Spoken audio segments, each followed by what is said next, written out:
Alors bonjour à tous, et ben voilà, j'ai reçu donc un gros carton hier via DHL et ben, je vais vous faire découvrir cette bête. Donc voilà, la petite entre guillemets Annette E10 qui est arrivée directement depuis la Chine et ben, on va voir tout ce qu'il y a là-dedans. Et puis petit à petit, on va faire plusieurs vidéos, de toute façon, on va vous la faire découvrir. Allez, c'est parti. Donc le petit manuel de montage pour après. Voilà, hein, en anglais, donc quand même relativement pratique. On essaiera de faire une petite traduction en français sur le groupe Annette E10 francophone, que vous retrouvez sur Facebook, sur Drone Expression aussi, enfin impression 3D plutôt. Enfin voilà, on va faire sur plein de groupes, je vous mettrai les liens dans la description. Donc on retrouve donc un 3M, je pense coller sur le bed. Voilà.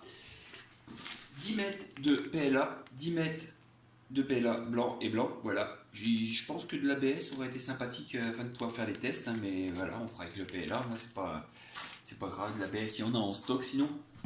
Alors, au niveau du carton, voilà, on va ouvrir tout ça. Donc c'est relativement bien emballé, hein, tout protégé dans de la mousse, c'est vraiment bien foutu. Et là on découvre la bête. Alors comme vous pouvez le voir, ben, l'appareil est prémonté par rapport à d'autres, la Annette A8 ou soit où c'était que du kit. Là c'est vraiment prémonté, donc on va sortir toutes les pièces, on va ouvrir tout ça et puis on va voir au fur et à mesure. Alors, si on sort le premier morceau, on retrouve la partie bed avec directement monté, avec la courroie qui est attachée, prête à dérocher. On voit que les fixations, là, ça a été fait à l'imprimante, quoi. C'est du print, hein, c'est pas du moulé.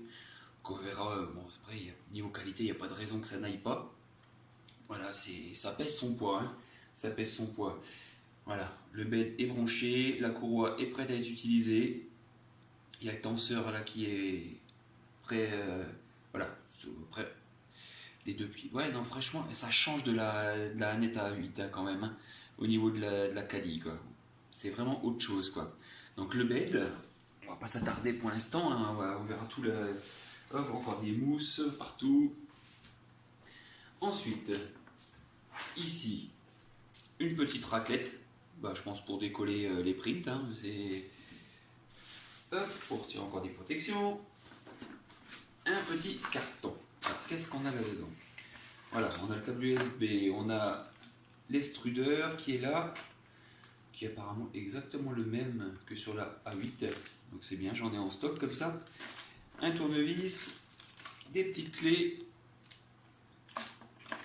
la petite clé USB avec la carte SD qui va bien pour les tests, ainsi de suite. Le passage de câble, voilà, c'est dans le petit carton, c'est tout ce qu'on a. L'alimentation que voici. Alors, avec le petit écran LCD, le bouton, tous les câbles, donc déjà pré-câblés, ça c'est top. Le petit ventilateur pour l'extrudeur. Le refroidisseur, ouais, bah alors là, je vous dis, ouais, le refroidisseur, bah voilà, la qualité de l'impression est vraiment moyenne. Ça sera à refaire pour le refroidir le fil parce qu'on voit que c'est pas très bien imprimé. Donc là, un petit peu sceptique là-dessus, mais c'est pas grave, ça se réimprime rapidement. Voilà, alors voilà pour l'alimentation. Et on va sortir le reste encore. Le câble d'alimentation avec une prise FR, que moi je serai obligé de modifier en prise suisse, mais ça c'est pas grave, c'était pas directement livrable en prise suisse, mais beaucoup de Français vont la commander. Hop, le support de bobine, donc pareil, fait en impression 3D. Voilà, ça suffit, hein, pas besoin que ça soit.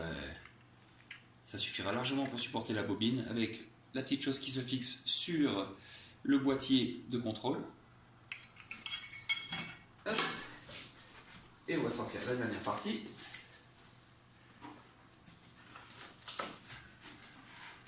Tac, tac, tac, tac, tac, tac. Allez. Voilà, la dernière partie avec les deux moteurs encore, là, X, Y, Z, ainsi de suite. La partie extruder, donc on voit qu'il y en a déjà la partie extruder, pardon, qui est là, déjà un monté dessus, donc il y en a un de rechange, ça c'est parfait. Voilà, les supports pour les bras, les axes, pareil, en imprimé. C'est dommage. Je pense qu'en moulé ça aurait été mieux, mais bon, ça fera le travail, hein. En même temps, c'est pas une imprimante à 2 000 euros, mais ça respire la qualité quand même, quoi.